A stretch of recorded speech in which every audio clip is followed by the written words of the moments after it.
And then this is a way of talking about diseases. So, for example, the pathogenic bacteria or the viruses can cause diseases. Etiology is another word for a cause.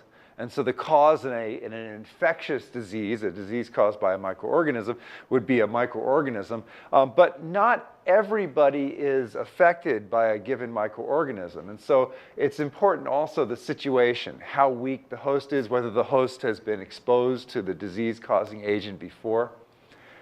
If indeed an infection occurs, then you're going to get what are known as signs and symptoms. So these are the manifestations of the infection. They're what you feel or what you can measure about an individual that has changed as a consequence of the disease state. And ultimately, you get some kind of harm to the host. Usually it's not permanent harm to the host, but it can be.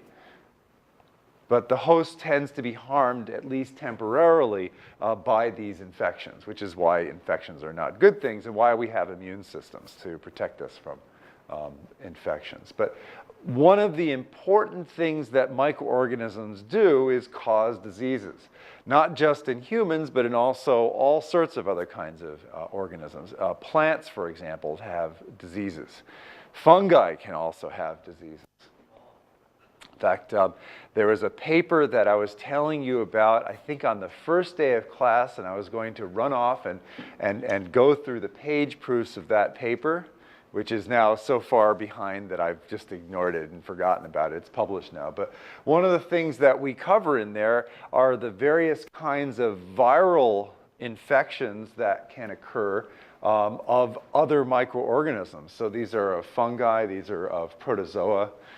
These are of bacteria. These are of the archaea bacteria. Even there are viral infections of viruses. So lots of things can have diseases.